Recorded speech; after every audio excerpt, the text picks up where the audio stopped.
Nuestra charla principal se sube todos los días a nuestro canal de YouTube. Búscanos como Diana Verónica y Tony, la entrevista. También puedes volver a escucharla en Spotify como Diana Verónica y Tony. Te invitamos a seguirnos, regálanos un me gusta, compártela con tus amigos y activa las notificaciones. Este día en el Corre-Corre de la Mañana le damos la bienvenida a... Bueno, aquí ya estamos en plena conversación con Carlos Araujo, analista político, con quien habíamos acordado tener una conversación el día de hoy sobre la situación política del país, y hemos de decir que le hicimos tiempo porque Carlos nos dijo con mucho gusto, pero no puedo estar ahí a las 8, por eso es que estamos aquí saludándote cuando son las 8 de la mañana con 35 minutos. Carlitos, qué bueno verte, gracias. ¿Qué ondas ahí? ¿Qué ondas ahí? Espérame, Carlitos, que hoy sí. Hola, hola. Hoy sí, ahí Hola, sí. hola.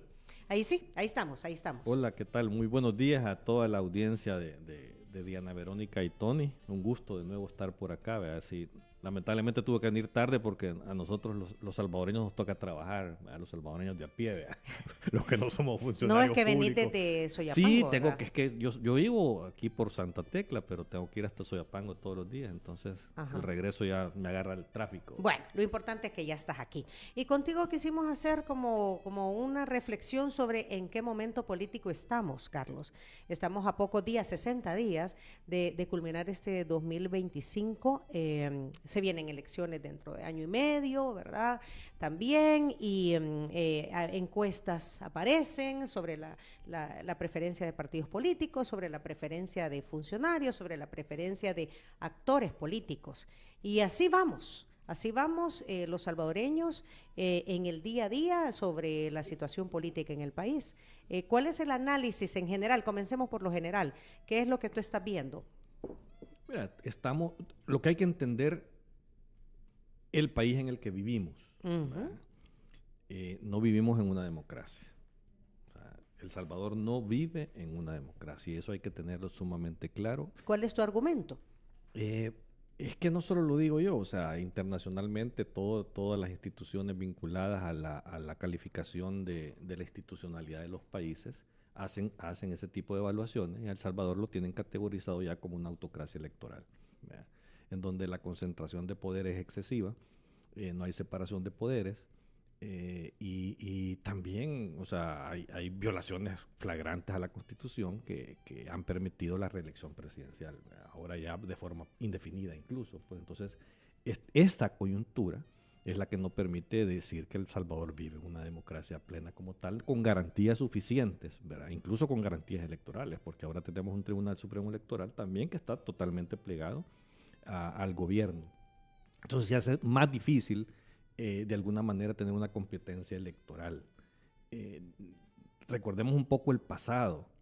En los años 70 se desató un conflicto armado en El Salvador. Y las causas de ese conflicto que se desató, una de las mayores causas tiene que ver con el cierre de los espacios democráticos. Fue uno de los detonantes principales cuando la oposición, no sé si recordarán algunas de las personas o alguien que ha leído historia, liderada por Duarte en aquel momento. La UNO.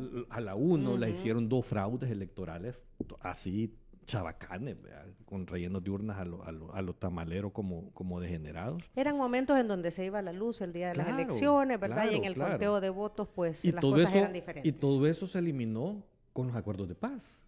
Precisamente los acuerdos de paz permitieron generar las garantías suficientes para que se incorporaran los grupos armados de ese momento, ¿verdad?, a la vida democrática del país, porque se dieron garantías constitucionales para respetar eso. Hay que decir que desgraciadamente, ¿verdad?, hubo un conflicto armado sobre ese tema, Claro. donde se perdieron muchas vidas. Claro.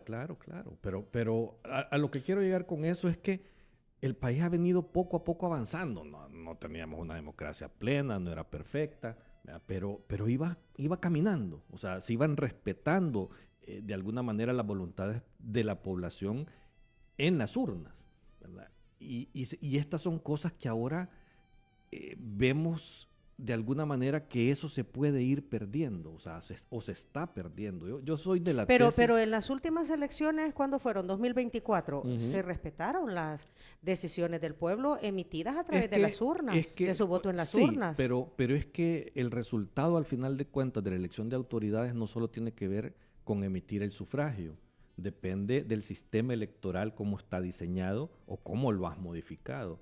Y lamentablemente en El Salvador el sistema electoral que conocíamos antes de que Bukele tomara el poder, ahora es totalmente diferente. Y yo te pongo el ejemplo más claro. Si en el 2024 hubiésemos ido con las mismas reglas electorales, con el mismo diseño institucional del país, hablo de diputados y alcaldes, no hubieran hecho las reformas electorales, la oposición hubiera tenido alrededor de unos 15 diputados aproximadamente. Sí, por la disminución 15, de 17 diputados. Ajá, Entonces, de 84 a 60. Ajá, y hubiera perdido una gran cantidad de alcaldías Nuevas Ideas, que no las perdió por la reforma electoral. Entonces, cuando tú empezás a manipular las reglas del juego para acomodarlas a tu propio beneficio, ahí es donde ya empiezan los problemas. Carlos, pero te voy a poner otro punto. De años se venía hablando que había que reducir el número de diputados y el número de municipios en este país. Pero no se hacía, ¿por qué? Porque eso tiene un efecto no muy positivo para la democracia de un país. O sea, olvidémonos de El Salvador. O para los políticos. No. Estoy hablando de... O sea, ¿por qué? Porque lo que se busca es la pluralidad de alguna manera y que estén representados todos los grupos minoritarios de un país en un congreso, ¿verdad? Y al reducir la cantidad de diputados, bloqueas eso. Entre menos plazas hay en una circunscripción electoral, los que accesan son los grandes. Ok, o sea que a estas alturas lo que tú dices es que los espacios políticos se van cerrando. O sea, yo no digo que mayoritariamente todavía hayan tenido un gran respaldo electoral, o sea, cómo no. Pero el resultado, o sea, tener, las consecuencias, vaya, por decirte, para poder hacer modificaciones constitucionales, el invento que ha hecho, que es inconstitucional igual, pero ellos mismos dicen, pero yo puedo modificar la Constitución si tengo una supermayoría legislativa. ¿Verdad? Esa es la reforma que ellos hicieron. Por eso, pero esa supermayoría legislativa es creada con esta reforma.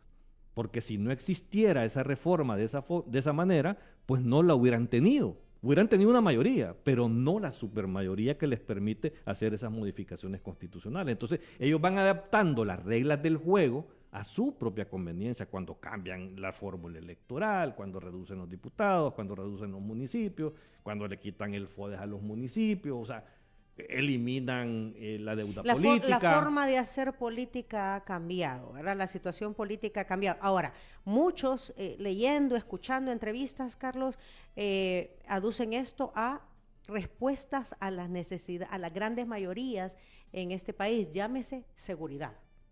Y que esa seguridad, ¿verdad?, es lo que ha ocasionado ese respaldo político que ahora tiene el presidente Bukele. Sí, no. El presidente ganó las elecciones, se postuló a una reelección inconstitucional en el 2024, simple y sencillamente por los resultados que se tenían en materia de seguridad. O sea, la gente sí le dio el agradecimiento en esa materia. Pero eso no es justificación para violar la Constitución. O sea, la Constitución ordena que no puedes postularte nuevamente a una elección como tal. O sea, su partido puede tener un proyecto y pueden tener otro candidato. Yo no creo que solo Bukele existe en el mundo de Nuevas Ideas para poder seguir un proyecto electoral como tal. Por lo tanto, no es que era necesario tener el poder concentrado de esa forma para poder tener resultados. Es que yo creo que el mismo Bukele, si desde que llegó en el 2019 no hubiera hecho un pacto con las pandillas durante al menos 3 años, que es lo que se tiene pruebas y contundencia, y se hubiera decidido a combatir la delincuencia, creo que hubiera encontrado los respaldos necesarios para poder ejecutar su proyecto. Pero no, o sea, si es que le fue cómodo, o sea, él permitió esos 3 años al final de cuentas que estos criminales siguieran extorsionando a la gente y matando a la gente, y eso hay evidencias por todos lados. O sea, no es un pandillero que ha hablado, no, hay mucha evidencia, inclusive fiscal. En la fiscalía hay un caso que se llama Catedral archivado con suficiente evidencia del pacto de las pandillas con el gobierno. Entonces, yo lo que voy es que no es justificación decir, me voy a quedar hasta que me dé la gana en el poder porque yo le di la seguridad a este país. Es que no se trata de eso, o sea, se trata, primero te eligen para que llegues a resolver problemas. Y qué bueno que resolvió un problema, que la forma en que lo resolvió también tiene muchos cuestionamientos. Y tal es el cuestionamiento que tiene la forma que lo resolvió, que necesita aún, después de 44 meses, todavía mantener vigente el régimen de excepción. O sea, ¿y eso qué te dice? O sea, estás hablando de casi 4 años. ¿Verdad? O sea, el problema no es posible que tengas que sostener una suspensión de los derechos fundamentales de los ciudadanos para sostener un proyecto de seguridad. O sea, yo se los digo a cada rato, hoy vemos en las noticias, Diana, pandilleros capturados, ¿verdad? Que los muestra la policía con tatuajes y todo. Todos los días. Yo le pregunto, que me demuestren y que me expliquen cómo, usando el régimen de excepción, capturaron a esa persona. No lo necesitan. O sea, ya la operación masiva inicial ya se dio cuando fue necesario el régimen de excepción. Al inicio, o sea, inclusive si tú te recordás, la oposición votó a favor del régimen de excepción por la emergencia. Al inicio, la primera vez. ¿Verdad? Ya cuando vieron la flagrante violación de derechos humanos y la captura de personas inocentes, es que la oposición dice, yo no te acompaño de esa forma. O sea, regularlo de otra manera para evitar el daño a personas inocentes. Siempre se habló de que el problema no era de leyes, sino de la aplicación de las leyes. No. Lo que pasa es que, o sea, ¿cuál fue el modelo que le permitió a Bukele tener ese resultado? Es un modelo de capturas masivas arbitrarias, en donde ibas a los territorios, por decirte Soyapango, y empezabas a barrer, pero así, como que fuera una operación militar, ¿verdad? A barrer, y todo el hombre joven que ibas encontrando te lo llevabas, todos. Ahí entraban buenos y malos. Yo no digo que no han capturado pandilleros, ¿cómo no? Pero han capturado muchísimos inocentes también que todavía están presos. Hoy había un titular del 91 punto y algo por ciento que eran los pandilleros capturados en el país. No sé, yo no sé de dónde sacan esa cifra, pues, pero entonces, vaya, ponele, ellos en su publicidad pasan diciendo de que ya desarticularon a las pandillas, ¿verdad? De que pasan 1000 y pico de días sin homicidio. ¿Verdad? Tú decís que han dicho que tienen el 91% de las pandillas capturadas. Ahorita ando buscando la portada de Diario El Salvador, sí. Ajá. Pero ¿y entonces por qué necesitan mantener el régimen de excepción? ¿Ah? O sea, es que es imposible que vas a capturar al 100% de los pandilleros, pero el nivel de personas que han quedado ahí y te lo demuestran con las capturas diarias que están haciendo, no necesitan el régimen de excepción. ¿Por qué yo? Fíjate que es una de las cosas que yo siempre explico. ¿Por qué yo cuestiono tanto mantener vigente hoy, 4 años después, el régimen de excepción? Porque esa es la principal barrera para el crecimiento económico de este país. ¿Qué tanto se necesita?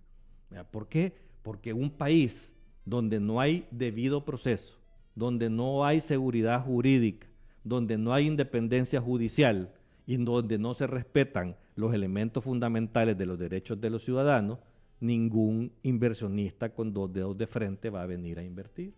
No lo va a hacer. Si no, revisar las inversiones en toda la región de Centroamérica. Estamos a la cola, aún en la dictadura nicaragüense hay más inversión que aquí. Aquí está. En la portada de Diario El Salvador el día de hoy dice 91.3% es el porcentaje de pandilleros detenidos en el régimen especial y que están en fase de instrucción. Vaya, a eso es a lo que voy yo. Y entonces, si ya están casi todos capturados, ¿por qué necesitan sostener el régimen de excepción? Porque el régimen de excepción es el freno que tiene la inversión de este país, el desarrollo de este país, porque aquí estamos en la ley de la selva, donde no hay garantías. Pero ahí se están dando inversiones en construcción. Sí, pero ¿cuánto? O sea, lo necesario para que este país crezca. Vamos a volver a crecer otra vez al 2.4. Tú decís para que responda a la necesidad económica que ya se dijo, que es el segundo problema después de la inseguridad. Fíjate, que viene de años, ¿verdad? ¿Qué es lo que necesita este país? El desarrollo económico. El Salvador ya tiene, o sea, no es que acaba de suceder, ya llevamos casi 4 años con seguridad, con paz, con esa tranquilidad. ¿Y por qué no se desata la inversión? O sea, ¿cuál es la justificación? No entiendo por qué. Porque vamos a Guatemala, vecino. La criminalidad ya es fuerte. ¿Eh? Vamos a ver la inversión. Es súper mayor, pero súper mayor. No es directamente proporcional, me parece, No, Carlos, en toda Centroamérica, ¿verdad? Porque también Honduras tiene grandes problemas. Pero hay más inversión también. En Costa Rica la criminalidad se ha disparado y hay más inversión. Entonces, ¿por qué El Salvador, que no hay delincuencia y no hay criminalidad, no hay inversión? ¿Por qué? Precisamente por el régimen de excepción. Entonces uno se pregunta, ¿y por qué entonces el presidente se empeña en mantener vigente el régimen de excepción? Ok, esa es una de las situaciones que tú ves. ¿Qué otra situación ves? De lo que viene. O sea, yo lo que siento, una cosa es ver lo que el gobierno está haciendo, ¿verdad? Lo que ha hecho para tratar de sostenerse, ¿verdad? Él se va a volver a reelegir. Bueno, el otro elemento es haber cambiado las reglas del juego para recortar el periodo presidencial y que la presidencia nuevamente compite en el 2027. ¿Verdad? Recordemos que la elección del 2027 solo era diputados y alcaldes, nada más. ¿Verdad? Y ahora no, ahora Con la va a ser reforma, diputados, alcaldes y presidenciales, donde los 5 años ya no son 5 años de la presidencia, sino que solo van a ser 3. ¿Por qué hizo eso? Ahí es donde uno se pregunta. La justificación fue para unir ya los periodos, ¿verdad? Por eso, y hacer pero- solamente elecciones generales. Pero eso al final, en términos de ahorro, yo creo que solo en el helicóptero presidencial gastan más de lo que se pueden ahorrar. O sea, esa es la peor mentira que pudieron haber dicho. No, el tema aquí tiene mucho que ver con los resultados de los diputados y de los alcaldes. O sea, en todas las encuestas, los diputados son los peor evaluados, pero peor de verdad por los sueldos.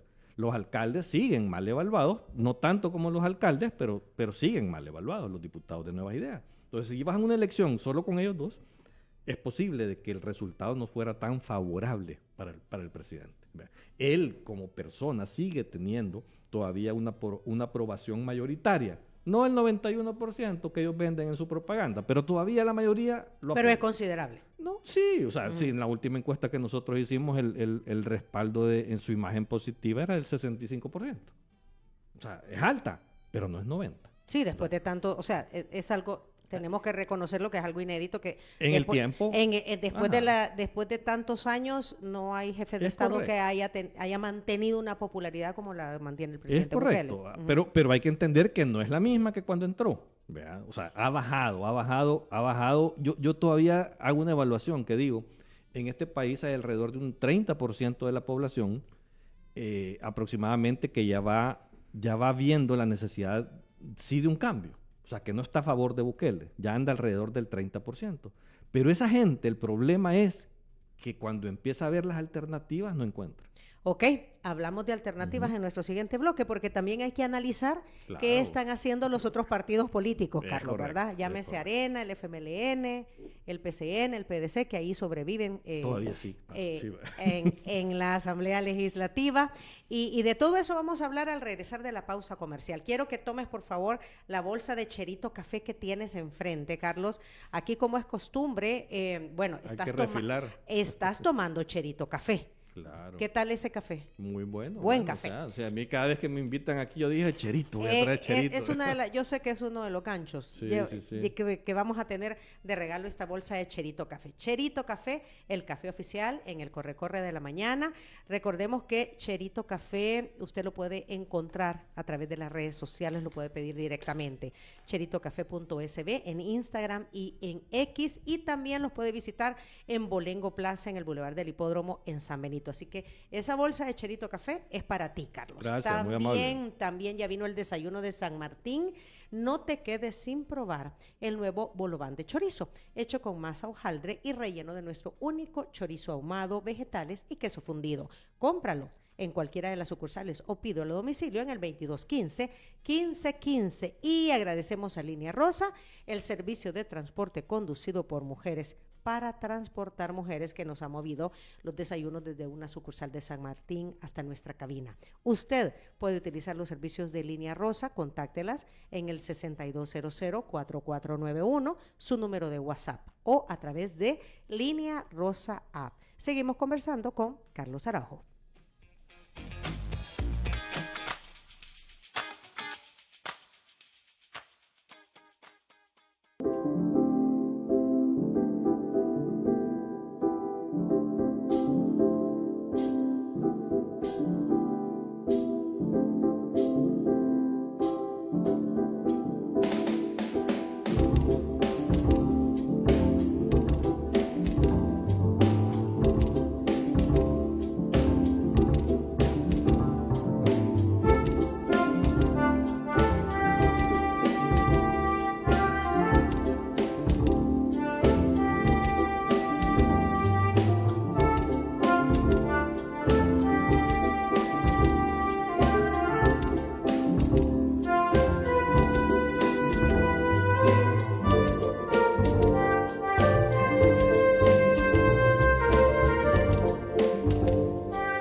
9 de la mañana, 7 minutos. Estamos conversando con Carlos Araujo, analista político, sobre precisamente cómo estamos cerrando ya el 2025 políticamente hablando. Y entonces nos quedamos pendientes de, y los demás partidos políticos, Carlos, Arena, Frente,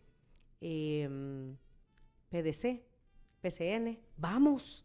Sí, mira, yo lo que veo es que estamos en una coyuntura bastante complicada en cuanto a la creación de alternativas y opciones para la población. Y no hemos hablado ni de izquierda ni de derecha, ¿verdad? Sí, es que esto ya no es ideológico. Ya no es ideológico. La población ya no tiene que ver con temas ideológicos, quiere que le resuelvan sus problemas, punto.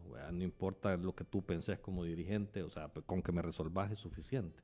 Y creo que por eso ha sido la efectividad del resultado de seguridad del presidente, independientemente de qué profese o no profese, que él ha saltado de un lado a otro lado, ¿verdad? Porque viene de la izquierda y hoy se la lleva de ultraderechista, que no lo es. Pero bueno, volvamos al tema de las opciones. Te comentaba un poco antes de entrar al aire que viéramos un ejercicio, las elecciones 2024. Recordemos que en las elecciones 2024 fueron separadas las elecciones, diputados y presidenciales fueron juntas, pero la de alcalde fue separada, ¿verdad? Entonces, cuando uno ve la participación electoral, por decirte, en alcaldes fue solo el 30%. Hubo un ausentismo terrible. 30% de la gente fue a votar nada más. En la presidencial votó el 53%, con la de diputados, que iban juntas.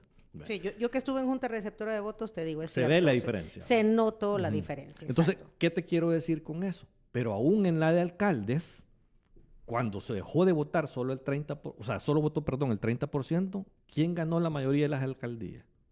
Nuevas Ideas. Entonces, ¿por qué traigo esto a colación? O sea, el bagaje político del presidente Bukele se siguió sintiendo en esas elecciones.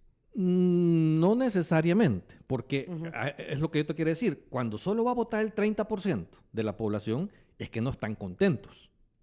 No estaban contentos con Nuevas Ideas. ¿Verdad? Por eso solo fue a votar el 30%. ¿Verdad? Pero ¿qué es lo que pasa? Uno dice, una gran cantidad de gente, hablemos que aquí vota entre el 52 y 55% normalmente del padrón, pero casi hubo de un 30 a un 53, 55%, casi 20 y pico por ciento de gente que no fue a votar, que se quedó en su casa, ¿verdad? Y que no votó por Nuevas Ideas. Pero uno se pregunta entonces, y lo lógico era que no votaron por Nuevas Ideas, entonces la oposición iba a recoger todo ese rechazo, pero no sucedió. O sea, tampoco le interesa a la gente. ¿Por qué? Ahí es donde voy yo con el tema de las alternativas. Es que la gente dice, no me gustan Nuevas Ideas, te lo ha demostrado en el 2024 en la elección de alcalde, ¿verdad? Pero no encuentra opciones. Porque en lugar de ir a votar por la oposición, decidió quedarse en su casa. ¿Por qué? Porque no encuentra alternativas. ¿Y entonces qué pueda pasar en los próximos meses, años? Para la elección 2027, recordemos que hoy va todo junto. Las tres van Son generales. Juntas. Entonces, la participación normalmente se puede mantener alrededor del 50 y tantos %, porque va todo junto y el presidente está compitiendo nuevamente en las elecciones, que por eso fue la reforma. Realmente, él necesita sostener precisamente que los diputados y alcaldes que son mal evaluados no pierda poder con eso, por eso lo está haciendo. Entonces, vamos a una elección de ese tipo. Vamos a una elección sin muchas opciones de oposición. ¿Por qué? Porque Arena y el Frente siguen pésimamente evaluados por parte de la población. Ellos no han logrado eliminar esa imagen negativa que tienen ante la gente. Y aquí es una cosa paradójica, vea, que ya tiene que ver con las dirigencias como tal. ¿Por qué? Porque yo lo ponía de ejemplo en otros programas en el caso de Arena. La mayoría de los políticos que causaron que la gente llegara a odiar a Arena como la odia, ya no están en Arena. Y muchísimos de los que generaron ese rechazo cuando estaban en Arena, cuando abusaron la corrupción, abusaron del poder, que los privilegios, las chabacanadas que hacían, toda esa gente está en Nuevas Ideas. O sea, ni siquiera están fuera, están en Nuevas Ideas. Hay varios, o sea, y ahí los ve la gente reconocidos que estuvieron, que fueron los causantes de ese descontento, pero ahora pasan criticando a esa arena que ellos crearon. Pero entonces, si esa gente ya no está en Arena, porque Arena no recoge nuevamente apoyo popular. Y ahí sí es un problema de la dirigencia de Arena. ¿Y en el caso del FMLN? Es lo mismo. Es lo mismo. O sea, nada más que en el frente se habían quedado por ahí todavía los resabios de las dirigencias del pasado, administrando, pero ya en la última elección entiendo que ya esa mayoría de esa gente ya no está al mando del partido, pero siguen siendo incoherentes. ¿Vea? Porque, por ser en el caso del FMLN, quieren combatir la dictadura, entre comillas, de Bukele, ¿vea? Pero pasan aplaudiendo la dictadura de Ortega y de Maduro en Venezuela. Entonces no hay congruencia. O sea, no hay coherencia, entonces nadie va a creer en un partido como ese. ¿Cómo vislumbras, para finalizar, Carlos, porque se nos ha terminado el tiempo, cómo vislumbras entonces el 2026 políticamente hablando? Yo creo que los resultados electorales van a seguir siendo como los que tenemos ahora. En el 2027. Sí, lamentablemente porque no tenemos una oposición que sea suficientemente madura e inteligente para analizar la situación. Yo los escucho por todos lados a todos diciendo yo voy a participar, pero yo con aquel no me siento, ¿vea? Con un gran alto grado de inmadurez, de no entender que hay problemas serios en este país que demandan de tener una conciencia diferente de lo que estamos viviendo y las cosas que se necesitan hacer. Y que la oposición en este momento no lo está entendiendo, ninguno. Nadie. Ok, Carlos, se nos terminó el Un tiempo, gusto. son las 9:13 a.m. Gracias por haber hecho espacio en tu agenda y ayudarnos a entender, ¿verdad?, desde tu punto de vista, Claro. la situación política del país. Si usted quiere conocer las declaraciones del analista político Carlos Araujo, ponga mucha atención a lo siguiente. Muchas gracias por acompañarnos en nuestra entrevista. Para volver a escucharla e incluso verla, visita nuestro canal de YouTube Diana Verónica y Tony. Búscala como La Entrevista. También puedes encontrarla en Spotify como Diana Verónica y Tony. Te invitamos a seguirnos, regálanos siempre un me gusta, compártela con tus amigos y activa las notificaciones.